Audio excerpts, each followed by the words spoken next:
Just want to say hello to Brian and Pamela. My name is Henry Mena, a White Mountain Apache descent through my father, Henry Mena Sr. We have ignited a First Youth Nations missionary movement throughout Native country. Our vision is to see our people as far as our eyes can see, stand up and see the Lord. Many of our elders have been crying and dying for a day when Creator would come to heal our native lands. And because the enemy wants to annihilate our heritage by taking out our young people, we fight in the spirit realm through prayer, and we fight on land through missions. And we declare to every deaf demonic spirit throughout the United States this statement: nothing will be able to stop God's new thing. If the enemy takes out one arrow, 10,000 arrows will arise. Through the youth, our arrows, God will unite our tribes. And so it is with our dear friends, the Jardines, the mighty warriors.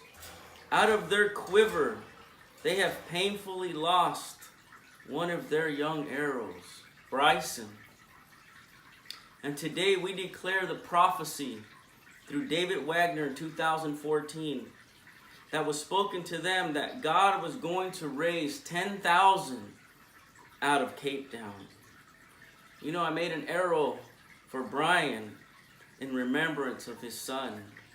And we just want to thank you for the opportunity to share our hearts in honor of Bryson, the atomic arrow. Well, my name is Pastor Matt Storr, pastor of the River Family Church, and I am so blessed to be able to open up our church to Brian and Pamela for the most amazing young man, our Bryson, for his memorial service and celebration of life. And though it is so difficult still for the Jordan family, they have such confidence that Bryson is more alive than he's ever been. And I just would like to say a couple things about Bryson. And as we are filming this little video, it's inside what's called the Gardens. And after the memorial service, you'll come out and you'll be able to firsthand see the gardens. The gardens that Bryson helped build.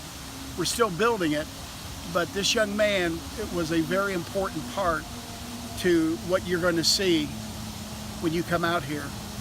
And I have such fond memories of Bryson. Just an incredible young man, a champion if there ever was one. I was thinking about a verse in Romans chapter 12, verse 11. It says that we are to love as brothers, deeply, with deep love and affection, tender affection. And then it says, and consider others more important than yourself. Another translation says, outdo one another in showing honor. Bryson did this. He was a young man of love. He loved deeply. He cared for people. He was aware of people. He knew you could see him looking around and being very aware of his environment and who was there. And I saw him numerous times laughing with somebody. I mean, just laughing with them. And I don't know if those people had laughed in the last 30 days.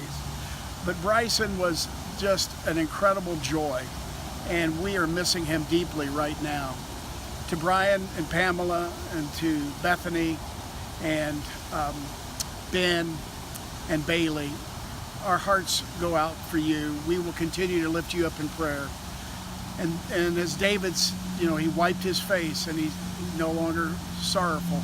They asked him, David, you were weeping with the loss with your boy before he died, but now you've cleaned your face, and what's that all about? And David said, my son won't come to me, but one day I'm going to come to my son.